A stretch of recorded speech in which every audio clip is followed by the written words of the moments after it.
Hello, ladies and gentlemen. Welcome back to another episode here on African Confessions. Secrets only domestic workers will ever know. Are you working as a maid, as a gardener? Do you have any secret about the people that you are working for that you would want to share with us?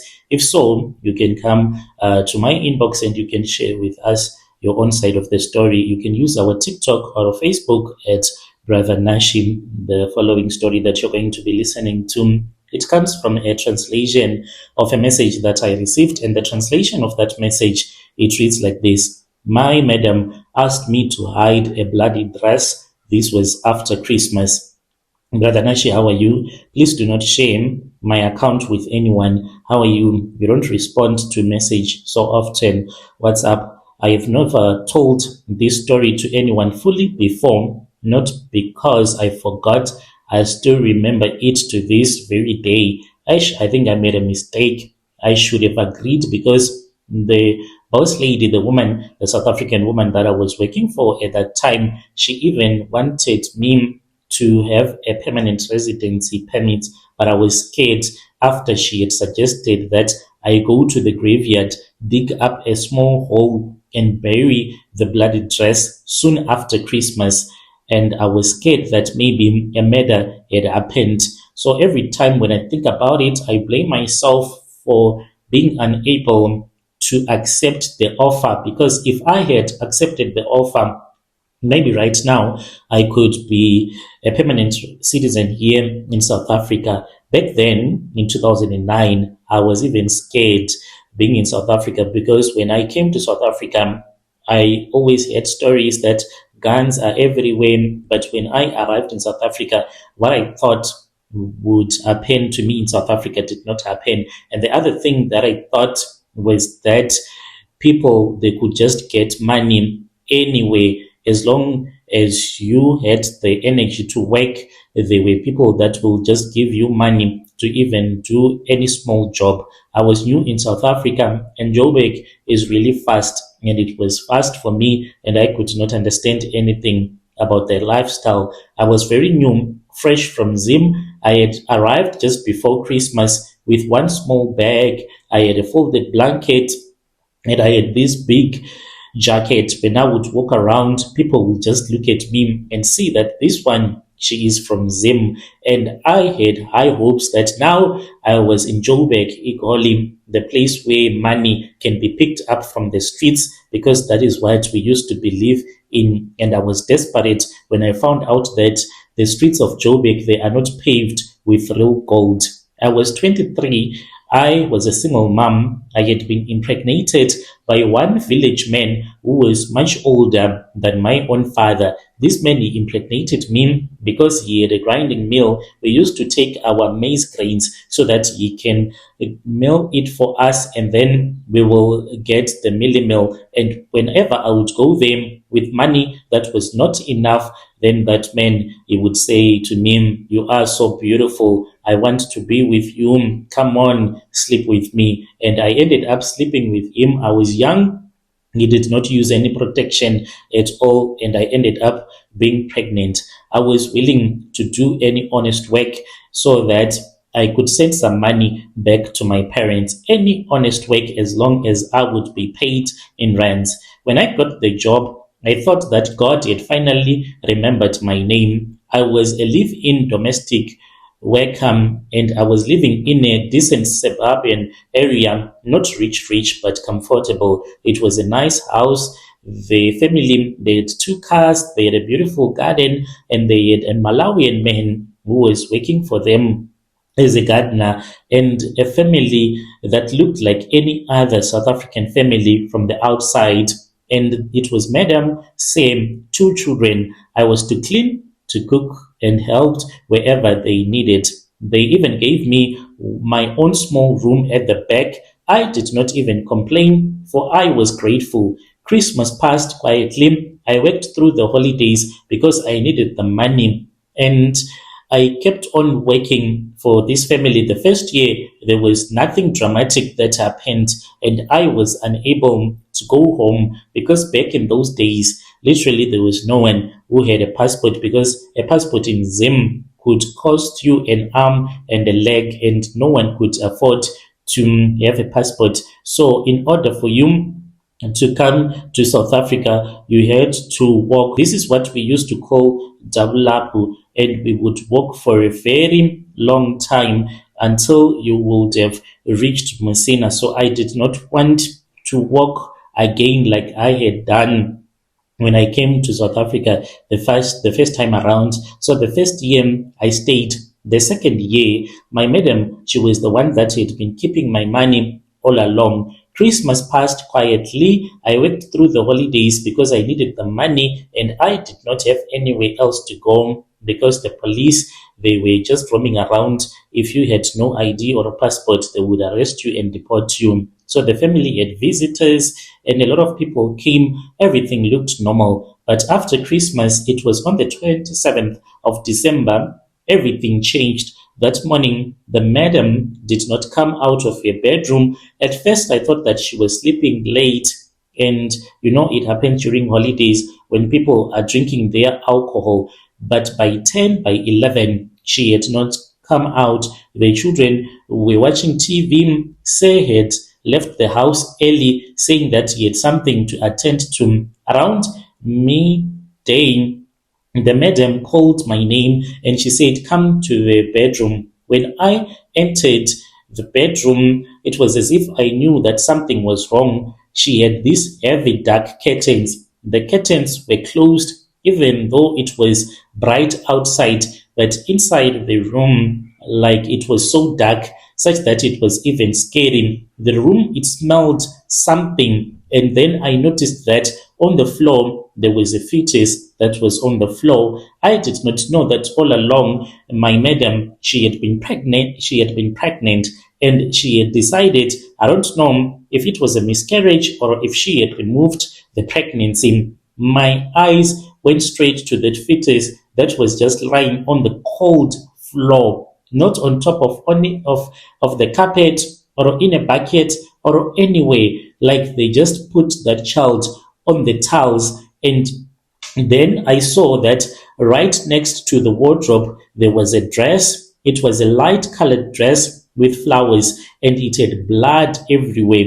It was real blood. It was heavy, soaked blood in places. And this blood, it scared me. The madam then looked at me and said, "Tandy, please close the door." My hands were shaking as I did when she said, "Please close the door." And then she said, "I need you to take this dress and make it disappear." She was pointing at that dress with the money that she was holding, like it was a thick bundle of money that she was holding. She then said, "Tandy, sit down." And I sat close to the bed. And then she said, "We have money and we can make things happen for you. You don't have papers, right?" And I said, "Yes." And she said, "Yeah, you are putting our family at risk because one is not allowed to employ someone that does not have papers, but we have a way that we can make you a permanent resident. If you want, we can help you, but I want you to do something for me, Tandy." She stood up, walked to the chair, and I saw that she was tired, just like someone that had recently given birth. She was unable to walk straight. She was bent and holding a pelvic area. She picked up the dress and then she showed it to me and she said, "You are going to put it in a plastic bag." "Ish, I'm tired, Tandy," she said. "You will not wash it. And please do not ask me any questions. I want you to take it away from this house today." By then, my heart was beating in my ears. I wanted to ask what had happened, as well as the fetus that was lying there on the tiles. She ignored it as if the thing did not even exist. And then I just remembered that I had no papers and I had money, but she was the one that was holding my money. And if I was going to refuse to do whatever that she wanted me to do, what else was she going to do to me? I was afraid of the police and I was afraid of her chasing me away from her house. And then she will say to you, "I am not going to give you your money because you have refused to follow what I have told you to do." So there are those that will say, "Why didn't you refuse? I did not have any proper documentation and I did not even have a bank account. So I had worked throughout that year, giving my madam my money, saying that you will keep it for me, then you will give me when I want to return back home, because I wanted to go home when it was in January, when the pressure at the border won't be that much. I had to go to the graveyard. When I went to the cemetery, I then dig up a small hole and then I buried that dress. When I returned back to their house, I had to clean the bedroom. But what surprised me was that when I arrived back at their house, I went upstairs. The blood was everywhere, including in the bathtub where that woman had bathed herself. She did not clean up after she had bathed, and what I did not see was the fetus. But I think that they burnt that fetus because after I had finished cleaning the bedroom and cleaning the blood as well, mixing with J's fluid and other cleaning chemicals, I went outside and I saw that the husband, he was at the braai area and he was burning something, and I immediately suspected that maybe it was that fetus. To this very day, sometimes I blame myself for not accepting their offer, because my madam, she said, Tandi, don't go home now. We want to fix your papers for you. Tandi, don't go. But I was scared to stay at their house any longer. So I then chose to walk away, returned back home with the money that they had given to me. I used that money to start a business, a small tuck shop. But hey, that business that I had started, the business, Brother Nashi, it did not even work out at all. I lost a lot of money, and what hurt me is that I ended up selling one of my cow that I had bought when I was working. I had bought one because I had told myself that for each and every year that I'll be in South Africa, I want to buy one cow so that my child can have a start in life. This is the secret that happened. Dear listeners, right there was a message that was sent to me by one of our dear sister. If you are working as a maid, a gardener, or if you work in an office, if there are any rituals that you have witnessed, please bring those stories so that we can share them here. The message that I'm going to be sharing with you, the other one that I also received, it reads like this. I opened a forbidden room whilst my bosses were in Italy, and on that day, my brother, I went blind for a day, but then I started to see again after I heard my boss screaming at me in a language that I don't know, but he was Nigerian. And this happened to me. It was in October of 2016. I will never forget that day. I was working in Gauteng, working for this other Nigerian couple. They were both university professors. They were very educated and they had been in South Africa for a very, very long time.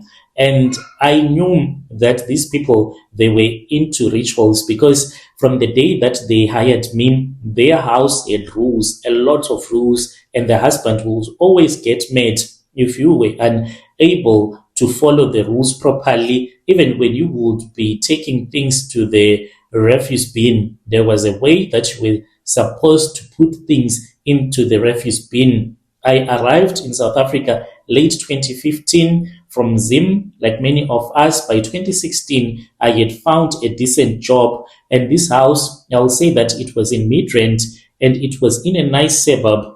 And then I started to work there. I would also work in their four-ways property during holidays when they moved between homes. They were a couple in their late 40s. They did not have any children that were living with them. Their children were overseas in Europe. Both were lecturers, and they were nice people from the outside, but they would get so nasty in a very short period of time. The madam was polite, but she was distant. And as for the boss, he was quiet, always reading, shouting, and swearing. From the beginning, there were rules never to open any other rooms rather than the rooms that they had showed me when my madam was giving me a tour of the house, both of their houses. There were rooms that you were forbidden to enter, to never enter a bedroom or any other bedroom unless you were instructed to do, to never ever answer if there is someone that will come knocking on their door. Since this was in a gated community, I really did not understand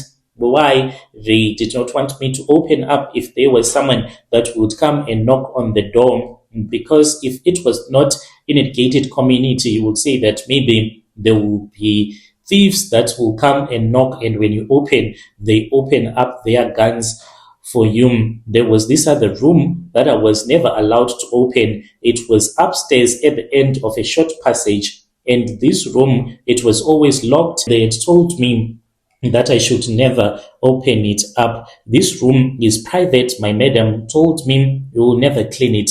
I did not even question it because I just thought that when you are rich, you have a private room. But as months went on, I started to notice that there were people that would always talk in that room when my madam was not around with her husband. And when I would be in the other section of the house, I would hear someone that would be using the vacuum cleaner. And when I would go and check, I would see a woman that would quickly rush into that room, even the door being closed. In October 2016, my bosses traveled to Italy for a university-related vacation and conference. They were gone there for almost 3 weeks. I was left with instructions: clean as usual, feed the fish, water indoor plants, to never enter the forbidden rooms, and to travel to 4 ways to clean the other room as well. And they locked some areas and left others open. Being alone in such a large house will do strange things to your mind. On the second week, something happened.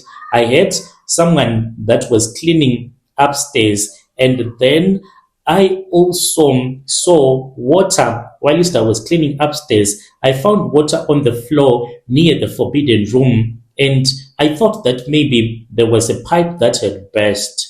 Me wanting to impress my bosses, to show them that I am someone that is always taking care of things, I then started walking towards that room. I stood in the passage because I was afraid to go and open that room because my boss had told me to never touch the door of that room. Whilst I was standing in the passage, I clearly heard a Nigerian woman, because of her accent, when she spoke in English, she said, "Just open and see just once." So that voice, when it spoke with me, I felt hypnotized.